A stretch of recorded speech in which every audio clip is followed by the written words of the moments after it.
দর্শক, যেমনটি বলছিলাম, সরকারি অফিসগুলোতে আজ থেকে শুরু হয়েছে ঈদের ছুটি। রাজধানীর দূরপাল্লার বাস টার্মিনালগুলোতে গতকাল থেকে ভিড় বেড়েছে।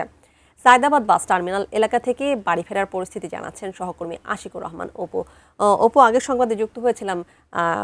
সায়দাবাদ বাস টার্মিনালে যাত্রীর চাপ কম, কারণ হচ্ছে টার্মিনাল পর্যন্ত পৌঁছতে যে রাস্তা, সেখানে দেখে যানজটের সৃষ্টি হয়েছে। এই মুহূর্তে সায়দাবাদ বাস টার্মিনাল থেকে জনপথ মোড় এর মাঝামাঝি জায়গা দাঁড়িয়ে আছে এবং আপনারা আমার পেছনের যে দীর্ঘ সারি দেখছেন, বাসের সারি, এই বাসগুলো সায়দাবাদ বাস টার্মিনাল থেকে বের হয়েছে।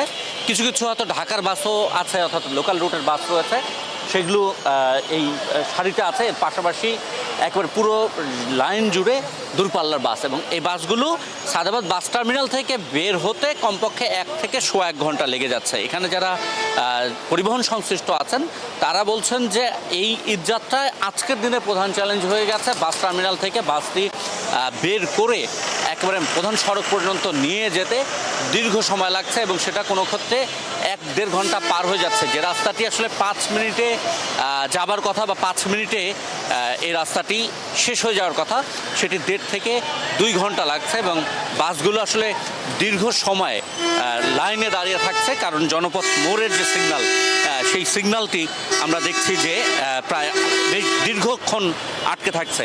শুধু জনপথ মোড় না, সায়দাবাদ বাস টার্মিনালে আসার পথেও এই জন্য দীর্ঘ যানজটে পড়তে হচ্ছে, এবং সাধারণ যাত্রীরা কিন্তু ভোগান্তিতে পড়ছেন এ কারণে, কারণ তারা বাস টার্মিনালে আসার অনেকক্ষণ আগে থেকে দীর্ঘ সময়ের জ্যামে বসে থাকছেন, এবং এই জ্যামে বসে থাকা অবস্থায় কেউ কেউ হয়তো যানবাহন ছেড়ে নেমে বাস টার্মিনালে আসছেন।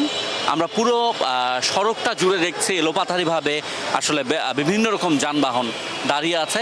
যানবাহনের গতিসীমা খুবই কম, এবং প্রায় পুরো রাস্তাটা জুড়ে পরতে পরতে এরকম যাত্রী ওঠানামা চলছে, এবং প্রধান সড়কের পুরোটা জুড়ে হয় বাস দাঁড়িয়ে আছে যানজটে, অথবা বাস যানজট ছাড়লেও বাসগুলো একটু এগিয়ে কোনো বাস যাত্রী তুলছে, কোনো বাস হয়তো তার এখানে নানা রকম কাউন্টার, সেই কাউন্টারগুলো থেকে তাদের যে ক্লিয়ারেন্স সেগুলো নিচ্ছে।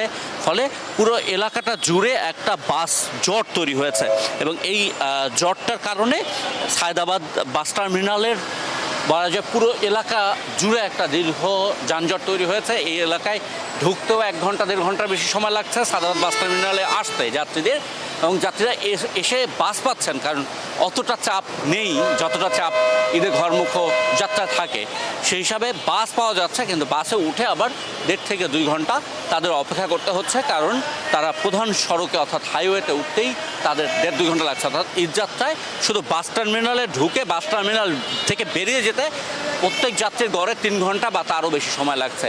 এই ভোগান্তিতে প্রায় সবাই পড়ছেন। তানিয়া।